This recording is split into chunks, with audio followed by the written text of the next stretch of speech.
A Giants podcast for Giants fans By Giants fans. from the offseason through the wins and the losses. It's time to take one Giant step.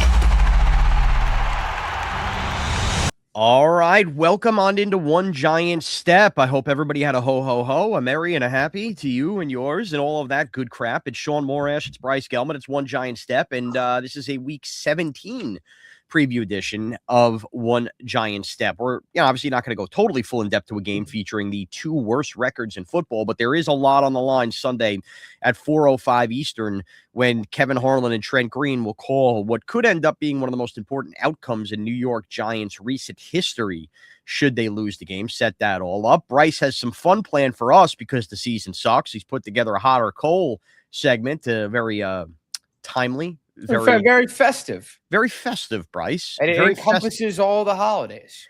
Yeah. So, and full record, we appreciate anybody who's downloading and subscribing to this episode. Obviously, in the time frame here before the game, we're taping this the morning after Christmas morning. So, whoever you are out there, thank you so much. And I said seriously, I guess I'm in a very I don't know. I'm actually in a bad mood. Bryce just saw me beforehand. I'm battling a cold. My kids don't stop bouncing off the walls, and I've just basically had it with the holidays. But you know what? What better way to get your mind off that than the Giants and the Raiders on Sunday, Bryce?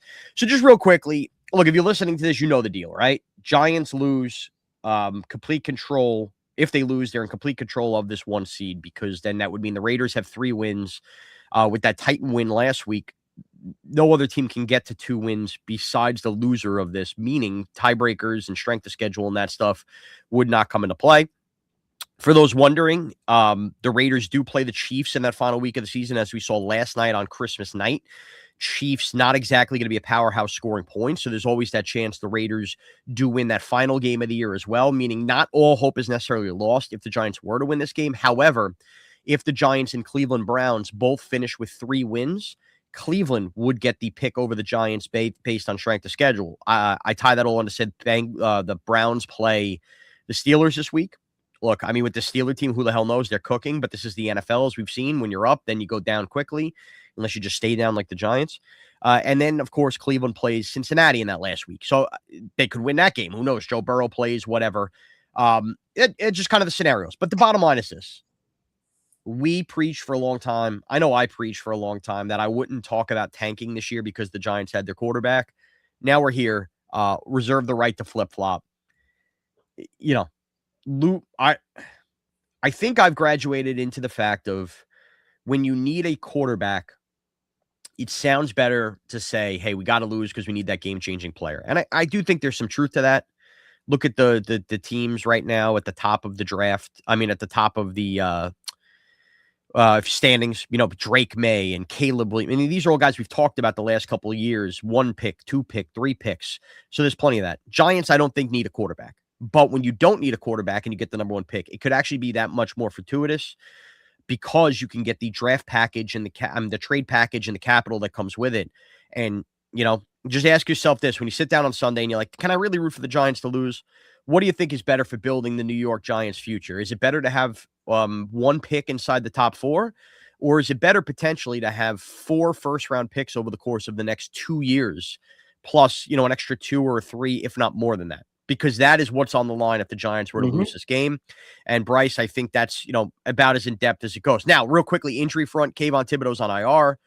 Andrew Thomas, at this moment, it looks like he's not going to play. I don't understand why he would to begin with. I mean, you hurt your hamstring. Why run him out there? Exactly. And Brock Bowers has been ruled out for the Raiders. So we're kind of going chess piece for chess piece.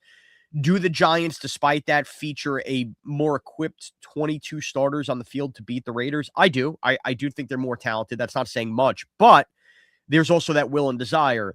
What is the Giants' will and desire with an interim head coach going to be over these final 2 games? And I would have said 3 weeks ago, and I did say on this podcast, that you still trust Jackson Dart to put up points.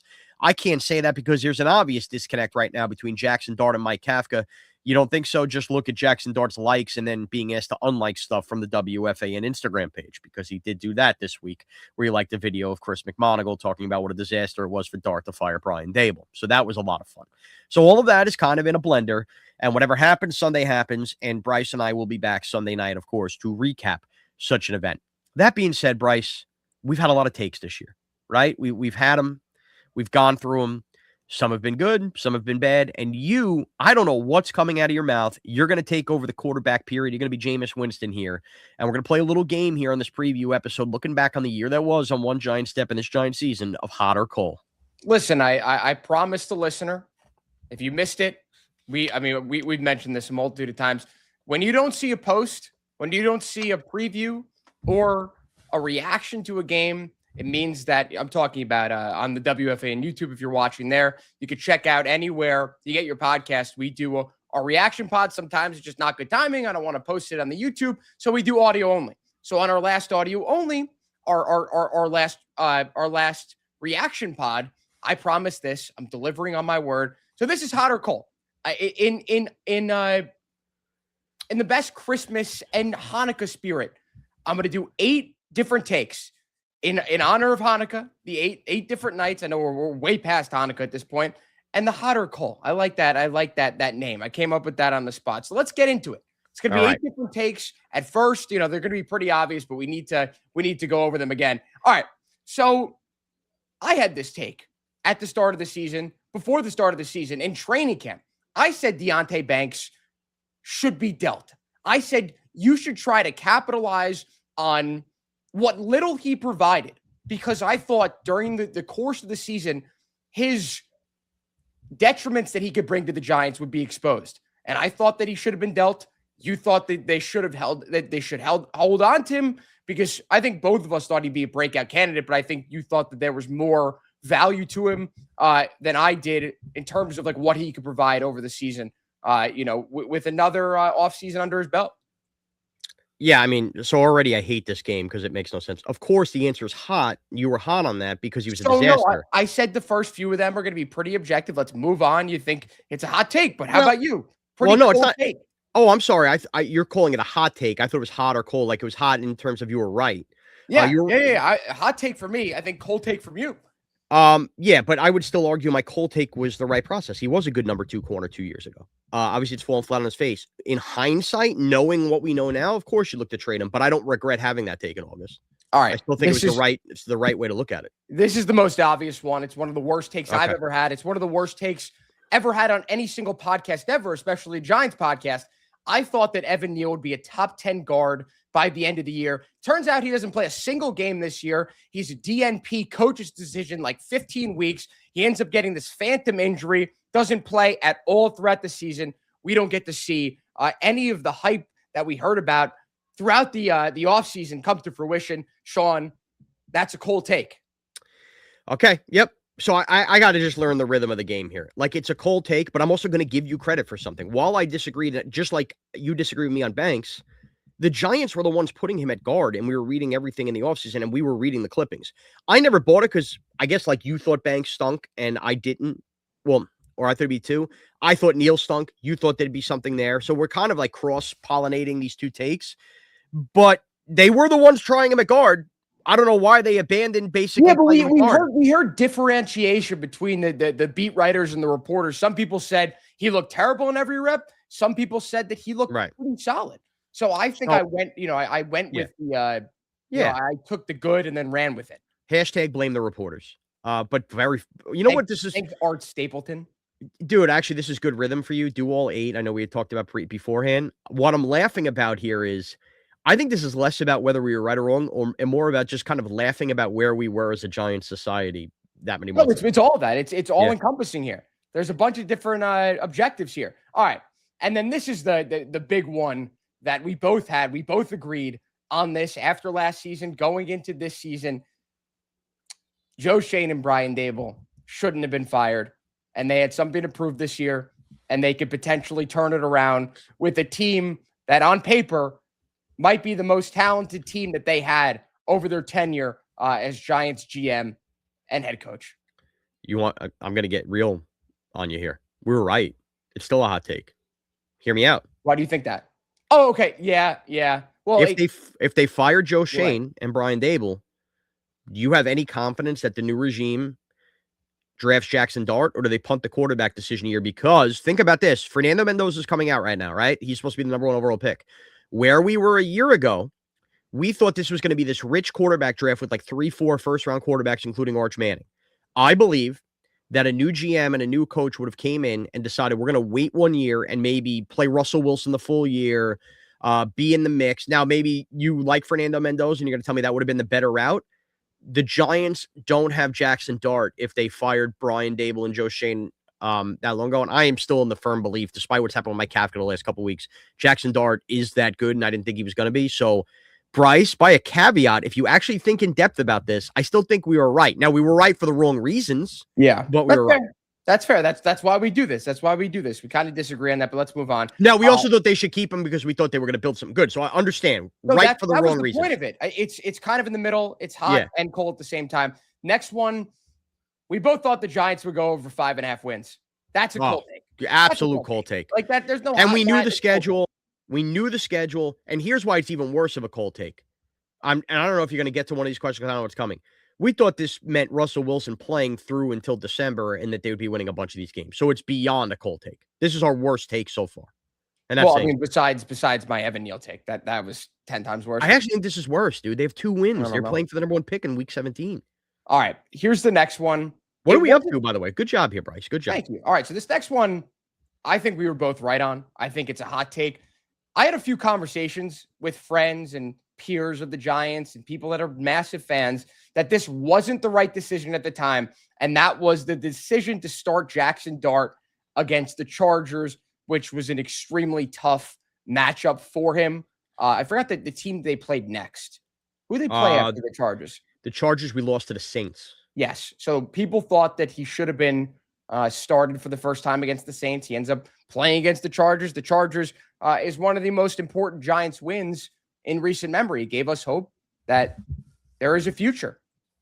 Yeah. Remember that first drive, the Jackson Dart 20-yard touchdown run. I was there in person. It's the loudest I've ever heard MetLife Stadium. And I remember, and correct me if I'm wrong, I was against you on this because my point was you're going to face a million tough defenses all year. What are we doing here? And at least we saw him for a quarter with Malik Neighbors. We wouldn't have gotten that otherwise. So wait, no, I thought that they should start him against the Chargers. Oh. Yeah, I'm just saying I talked to other people who disagreed and said that they should start him. Oh, okay. Against the hot. Saints. Yeah. We were in cahoots there on that one. I don't know how you walked away from that Chief game. If you remember Russell Wilson hitting the goalpost with the throw, thinking that no way. Like that was our takeaway of like, yeah, it was that bad. If Russell Wilson played a semi-good game, there's clear reason why you start Russell Wilson going forward. But the fact that he was that bad meant that it was a no-brainer to start Dart. All right, next, this is one that I feel like I'm vindicated with because of what has happened after.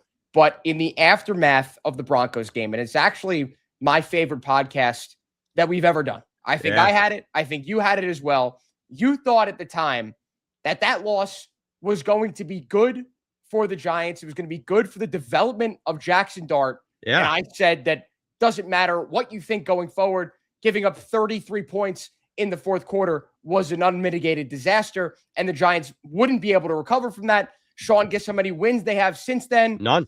0. So what's funny about this is I still think we're both right in our different takes. I can't see how you're right here. Oh, I can't. Okay. In the aftermath of what they did after. What's so funny about this, Bryce, is I didn't know you were going to bring this up. I brought this game up in a conversation on Christmas Day to my dad, and we were in total lockstep about it. Look, the game killed the season, but there's a difference. What did you think of the season going in? Some went into that game at 2-4 thinking we're going to go on a run. I never once thought that based on the schedule, even after beating the Eagles. I think you were right in terms of they totally lost the room. Obviously, I had found out and brought it up that the Giants were going to fire Brian Dable off the plane. Yep. You can't tell me others in the room didn't know that. And the locker room falling apart is weird because they still played hard after that. But I think the confidence was totally lost. And anytime they had a fourth quarter lead, the Bear game after that, it was a disaster. You were absolutely right. It was a train wreck. Well, you think that I was a prisoner of the moment at the time? I did, because I don't think you saw the big picture. And now here's where I'd push back and tell you where I was also right. When you think about the last couple weeks of Jackson Dart playing football and not looking as good under Kafka, are you, and I actually haven't had this conversation with you, are you of the belief Jackson Dart's still going to be a good franchise quarterback for this team? Yeah, of course. Okay. I would argue that the Denver game is the biggest reason we think that. That defense in that environment. I disagree. Dude, look at that team hasn't lost since either the Broncos. Jackson Dart played quarterback the best anybody's played against that Bronco team all year, and that was when they were at full strength. Jackson Dart gave me a glimpse of, this guy can handle the big moment on the road. I think we already had that in the win against the Eagles. I think that was enough for me. Home. Both of his wins were at home. And what have we learned since? The Eagles kind of fugazi. Broncos not. So team-wise, you're right. My whole take was about Jackson Dart, and what we saw from Dart arrived in the NFL that day, even more so than his 2 wins.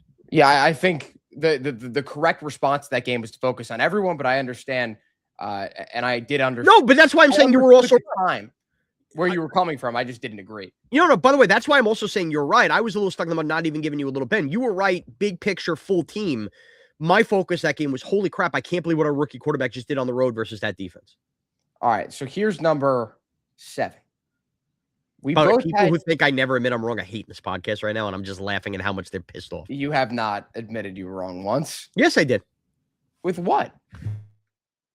With the over 5.5. Yes. Yeah. Okay. All right. Well, yeah, because that's like on paper, that's over under. You gamble. When you lose, you lose. Yeah. Right? No doubt. Okay. That's when you admit you're wrong.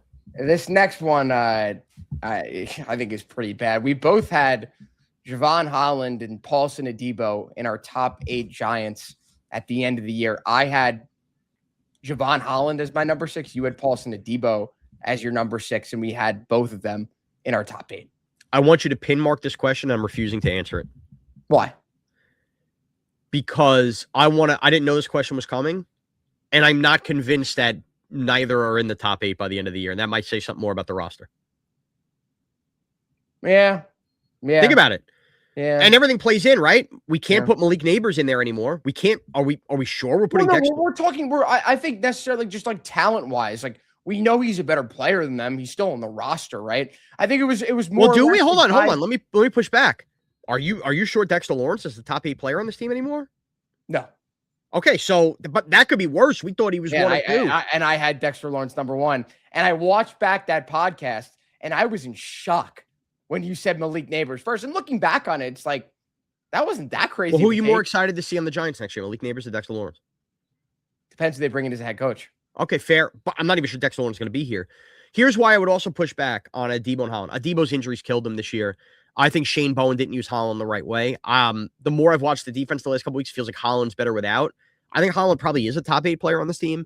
And Adebo, when Adebo was humming along, the defense hadn't let go of the rope. You broke the Denver game. Well, the Broncos game, yeah. The moment Paulson Adebo got hurt, the Giants went from giving up 8 points in Denver to the entire team collapsing, and they haven't won a game since. And Adebo's been on and off hurt and finally looked healthy 2 weeks ago. So I'm not going to probably put Paulson Adebo in there because if I'm going to use the injury excuse for all of it, but I think Holland is, and I think the importance is. So, like, I'm not saying I'm not wrong, but I actually have to take the time to write out who I thought the top 10 players were of the Giants this year. That's fair. And you might be right. And I might look back and go, yeah, I can't put Adebo or Holland there, but and maybe Dexter Lawrence still ends up there because the team is that garbage. But hold on. Let me think about this. I think the way that we looked at it is that the Giants would have a bunch of extremely talented individual players. Well, and we said by the end of the year, those guys were in the top 8. And I think it's now just by default because everyone else kind of sucks. Okay, that's a good way to put it because the whole point of the exercise was, hey, predict by the end of the year who the top 10 Giants are. I can't say at the end of the year Malik Neighbors and Cam Scadaboo, let's say, are top 10 Giants. They didn't play enough. Yep. So I guess the same would hold for Adebo missing that many games. If I had to say right now the top 10 Giants at the end of the year, Brian Burns is definitely number 1. He's the only Pro Bowler on the team. And after that, dude, I guess I'm putting Jackson Dart, which I don't think either of us had in there. Wan'Dale Robinson. Yeah. And I had Cave on there. He's been hurt. I can't include him. I think you still can. Abdul Carter now 100%, probably number 4. With how he's played over the last 3 weeks. By the end of the year, we're talking, right? Think about that beyond that. Like, I can't say with confidence, and Bobby I like Drew Phillips. I can't even put Bobby Okereke going to get cut. He's been okay. Like, I can't. Cordell Flott. And you know what? A couple of the offensive linemen. I'd still put Illuminor and Andrew Thomas right 100%. There as well. Dude, and JMS, people have been overlooking him the last few weeks. JMS has been solid. I don't know if he's like, listen, I haven't, I'll be honest. Like, I agree with you on JMS. However, However, if he's a top 10 Giant based on what we've seen alone, then the roster's in worse trouble than we saw. That's what I'm saying. But that's what I'm saying. Like, that's why these guys might be in the top 6, but that's not saying a lot about them. Yeah. And it kind of goes against what we were saying. All right. Regardless, Bryce, that is going to be a January podcast. I had already bookmarked that we were going to do is the top 10 Giants, who they actually were at the end of the year, which is funny that you included this. So that's a good one.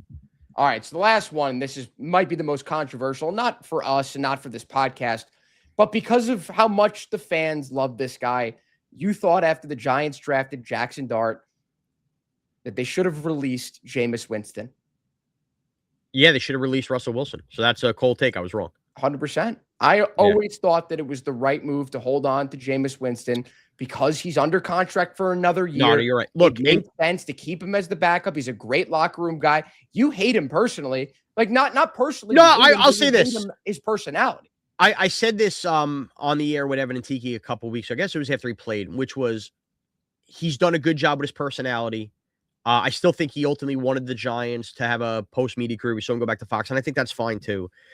But at my core, I was still right, which is when you're starting Jameis Winston in games, you're typically a laughing stock. Like, he was a lot of fun in that Lions game. Don't get me wrong, they lost. But you saw him implode, make the terrible throw in the fourth quarter, couldn't do anything in overtime. The more Jameis Winston has to play. He did enough to win the game. The defense collapsed. He did everything he possibly could have done, and the Giants should have won that game. I'm going to give you picking at straws. I'm going to give you another example of where I was wrong, because Tiki convinced me of this, and I argued with him, and in hindsight, he was right. Did Russell Wilson do enough to beat the Dallas Cowboys in week 2? Yeah. But did he, though? Because in overtime, he threw the pick and the team couldn't move the ball. They shouldn't have gotten to that point. But think about the Malik Neighbors touchdown. They barely any time left. Your Shane job Cohen runs the prevent defense. If the defensive coordinator wasn't a terrorist, the Giants win the game. You're doing what I did. You're doing what I did. You're not actually listening. We're talking about situationally. No, the answer is situationally. Are we talking about in the situation they should have won the game because of what situation they were in, considering what happened? I'm going to ask you other people's transgressions. Are we talking about that? Bryce, only because I just yelled at my kids. I'm going to ask you to do something for 2 minutes, and I promise you could yell at me after. Just let me lay it out so we're not arguing with each other. Please just give me 2 minutes to explain, because I did this with Tiki. I was you. So just understand where I'm coming from. Now I do feel like a dad talking to you. Statistically, did Russell Wilson do enough in week 2 versus Dallas? Yes. Statistically, did Jameis Winston do enough versus Detroit? Yes. What is the most important? I'm going to let you you're going to have to give me the answer, and then I'm going to ask you to be quiet again. What is the most important position on a football field? Quarterback. Quarterback's job is, under the situation, no matter what the hell else is going on offense and defense, is to elevate the team under these circumstances. Jameis Winston and Russell Wilson aren't the main reasons the Giants lost those 2 games, but when your defense fails, to be a really good quarterback in the league, you got to keep rising above the last quarterback with the ball wins the game. Both of those guys, the longer those games went, the defense kept screwing up. Their warts came to promise, and that's why they're not very good quarterbacks. But here's the thing. They don't win in overtime, not because of their defense. They touch the ball after that. They don't win in overtime because Jameis Winston stunk in overtime. Well, they shouldn't have gotten the ball in overtime. They should never have been in overtime. Still, then your job, once that circumstance has the breather, you win that toss and give the Lions the ball first to know what you need to do with the football. They knew what they needed to do with the football and still lost because Jameis Winston stuck in overtime. I as a basketball mind mainly, I kind of look at it this way through a basketball lens. If you're talking about a guy like Jalen Brunson, say the Knicks are down 8 points. Jalen Brunson goes on this amazing scoring run where he ties the game by himself. Let's say it's 118 with like 30 seconds to go. They pull him. They pull Jalen Brunson, bring in Deuce McBride for defense. Let's say the Knicks allow a 3-pointer. Jalen Brunson comes back in and misses the 3-pointer to tie the game. Is that on Jalen Brunson that they allowed that 3-pointer after he went on that run to tie the game? I don't think it is. You still didn't listen to me. It's not, you're using the wrong language. It's not on Jalen Brunson, but Jalen Brunson's still the reason they lost the game. He didn't make the shot when it mattered at the end. How does that make any sense? If it's not on him, how is he not the reason? He's the last one with the ball. The star has to make the shot to close the game. He didn't do it. He might have done enough. These words. No. All it means is Jalen Brunson was good enough to not get blown out in the game. Didn't make the last play. And that's what a quarterback needs to do in the NFL world, like it or not. Agree to disagree. I disagree with Tiki then. Okay. That was a good hotter call. So now That's that's good. good. We Yeah, got the juices flowing. that was good. Uh, Maybe we made some lemonade out of lemons. and we know a January pod that's coming, folks, which is we're going to rank the top 10 Giants. And boy, that's going to be an ugly That's gonna be a practice. fun one, yeah.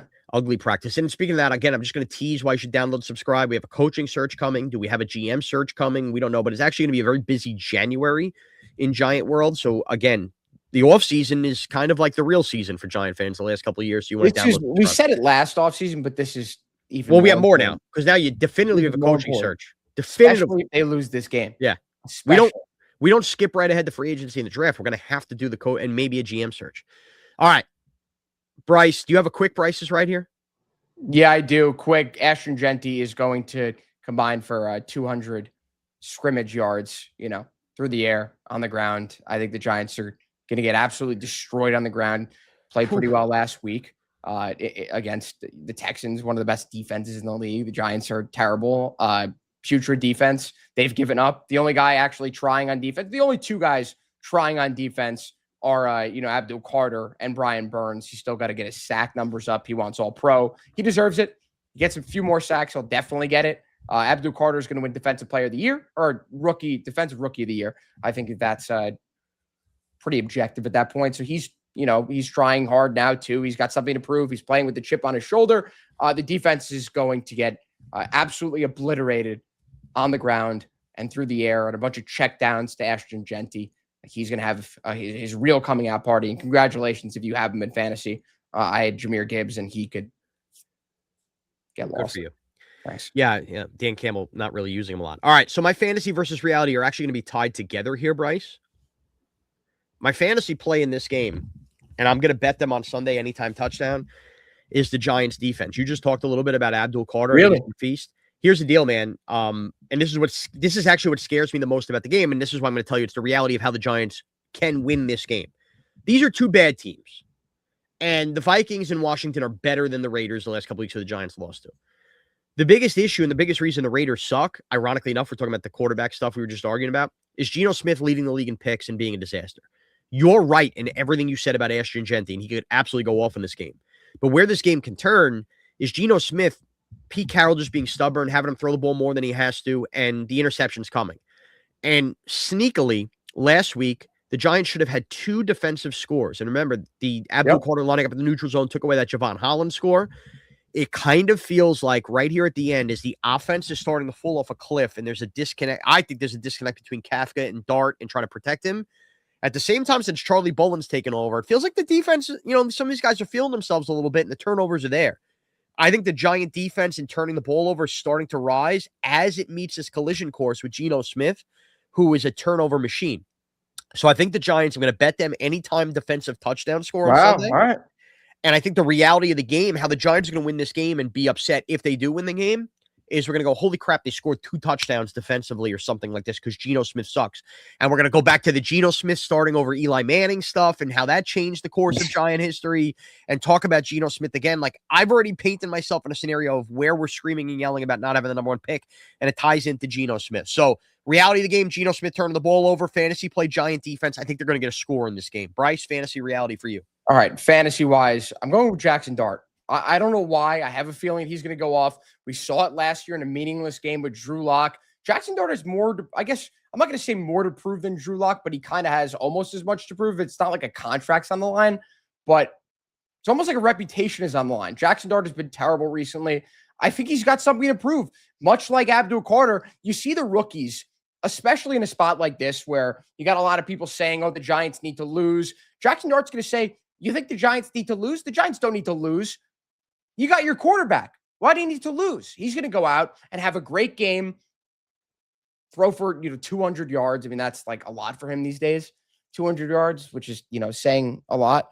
He's going to throw for 200 yards. He's going to run for a touchdown. They're actually going to unleash his legs. I don't know why. It seems like an idiotic move, but the Giants do idiotic things when they need to lose games. And I think that they win the game, Shaun, if they play within themselves, if they play a normal football game. If they don't turn the ball over, if they actually run the ball effectively, if they throw the ball down the field, if they move the ball down the field, that's how they win. It's that simple. I think the Giants defense can absolutely implode. I think, the Bryce Is Right can happen. I think Ashton Genty can go off, and I think the Giants can still win the game. Ashton Jensen could run for 2 touchdowns. The Giants still might win. You're on mute.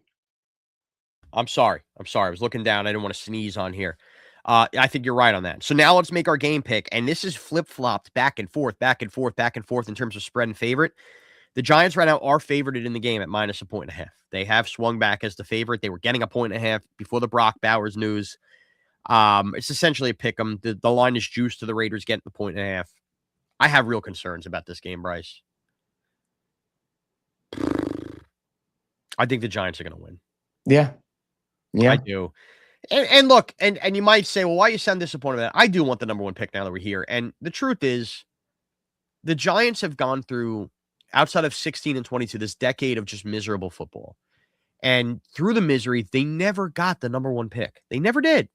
They got the number 2 pick, and that resulted in Dave Gelman taking a running back in that spot, and not listening to trade offers. That was as good as the number 1 pick that year because you had quarterbacks and teams would have traded up, and they didn't.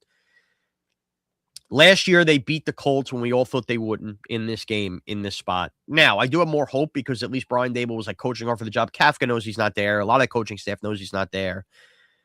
You could get the team enjoying a night out in Vegas the night before on Saturday night. We could all hope for that. There's a million things that could happen in this game. Maybe this is a bit of an emotional hedge. I do think Geno Smith's going to turn the ball over. I think the Giants are going to have a little bit of a field day. It's going to be ugly. I actually think, though, as ugly as it's going to be crazy back and forth. So you think it's going to be a high-scoring game? I think the Giants are going to win the game 41-38. I think it's going to be the most make-no-sense Giants game in a long time, where the emotional swings are going to be crazy. I think the Giants get 2 defensive scores, actually, in the game. Jackson Dart hits a big play you don't see coming. Slayton will actually hold onto a deep ball for a touchdown, and then we're like, now you catch the ball. There's just going to be so many of these things, Bryce, that you look back on and go, what the hell is going on? And the Giants win the game 41-38, and we're all pissed off Sunday night. I think the Giants are going to win as well, Shaun. They just don't do what they need to do in this spot. And I wanted to have this conversation, but I think hot or cold was better and more entertaining for you guys. I hope the Giants lose this game. I'm going to be actively rooting for them to lose this game. It's impossible for me to sit there in good conscience and root for the team that I want to be successful going forward. And the thing is about them being successful going forward is they need to lose this game. So it's very difficult at this point in the season to do that, to root for them. I know it sucks. It's going to hurt. Obviously, I want the Giants to win. In the moment, I've said this a multitude of times on this podcast, that in the moment, I can't root for the Giants to lose. I don't really care anymore. I want them to lose. It's that simple. It doesn't matter. If you're out there and you want them to win, if you're going to root for them to win, it's your prerogative. You do whatever you got to do. But at the end of the day, if the Giants lose and you're sitting there upset about it, take a long, hard look in the mirror and realize how big of a dumbass you are. The fact that you can't realize and open up your mind and open up your eyes to the fact that this game could decide the future of this franchise. Losing the game, I'm just trying to visualize what would come of this. A first-round pick, a second-round pick this year, maybe multiple second-round picks, maybe 2 first-round picks. The possibilities are endless. The Giants need to lose this game, but I have them winning 21-16. I think that it's going to be close. I think the Giants are going to be in a spot where a field goal will win it. It's going to be the last second. They're going to convert on a deep ball. The Raiders are going to miss a tackle. Darius Slayton, Wan'Dale Robinson, Theo Johnson is going to convert the touchdown. They're going to run it in. They're going to celebrate on the field. And all of us Giants fans are going to sulk and sit in sorrow on our couches at home. Great. Very uplifting. Merry Christmas. All right. We'll be back in that sorrow to wallow in it. Pit of misery. We'll see what happens. Or maybe we're actually high-fiving going, holy crap, is this possible? And then only to have the Giants finally beat Dak Prescott in the final week of the season. Can you imagine? I know. Could you imagine? I could actually imagine. At Shaun Morash, at Bryce Gelman, and of course, download One Giant Step Everywhere podcasts are available. Thank you, everybody, for playing hot and cold with us and taking one giant step with us.